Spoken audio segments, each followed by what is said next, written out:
Now, for more on this, we're being joined live by Dr. Glenn Dazen from Oslo. He's a professor of international relations at University of Southeastern Norway and an editor at the Russia in Global Affairs Journal. Thank you so much for joining us on WION The World is One. Thank you for having me.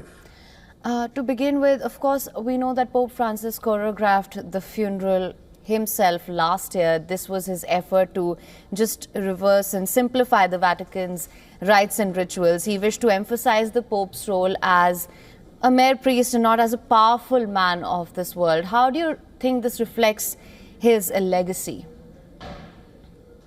Oh, I think it fits him well. From my understanding, he didn't want to be buried as the other popes either. He wanted, again, the poor to have a significant place, and I think this falls within his legacy. He somewhat did things differently, but also I think it was quite important that he will be remembered as a man of peace as well. That he didn't only care for the weak and the vulnerable, but also made his effort to push for empathy and peace in the world. Right, and on that note, of course, we know that various state leaders are in attendance as well. Donald Trump is in Rome as well to pay his final respects to the Pope. This despite them having several differences of opinions as well, especially with regards to his crackdown on migrants. We also know that the Pope at some point also went as far as to say that anyone who would build a wall and keep the migrants out is not Christian. That being said, we also know that it'll be prisoners and migrants who ushered the Pope into the Basilica where he will be buried. How do you assess this message here? Well, it's an interesting one, and makes also the whole politics of it quite complicated because, well, at least in the political West, there's often a tendency to frame all political decision-making and all power politics in the framework of humanitarian values, democracies. So this is how all politics is now framed. And what is fascinating is that again the Pope took a similar view.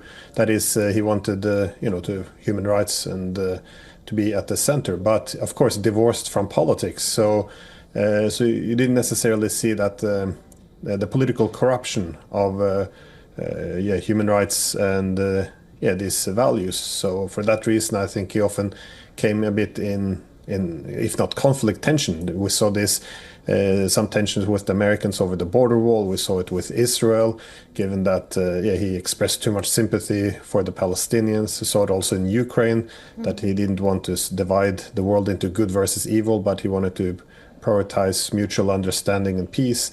So I think that's part of the, I guess, a political legacy, if you will. Right, and of course, just talking about his legacy, how might the legacy of late Pope influence the direction the Church takes next? It's on this I don't really have a good answer. It all depends where they're going next from this.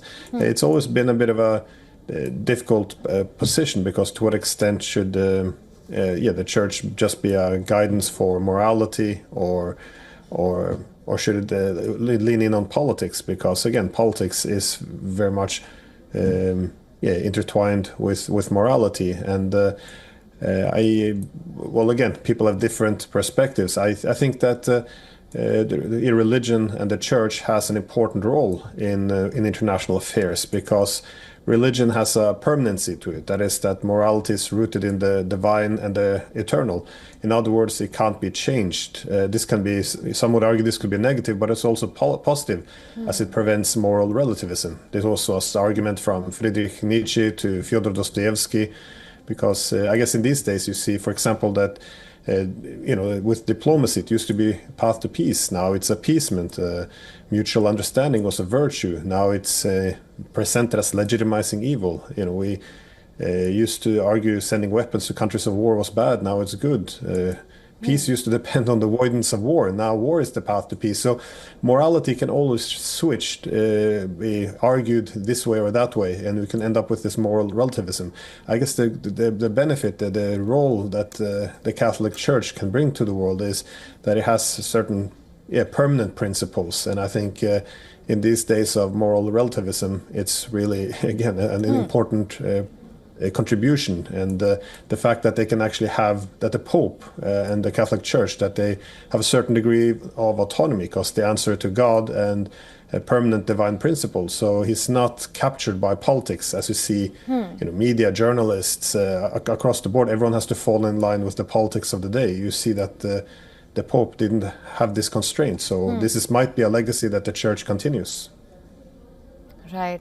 Dr. Deason, you've, of course, touched on some pertinent issues there.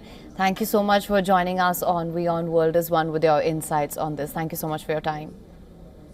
My pleasure. For latest news, download the WION app and subscribe to our YouTube channel.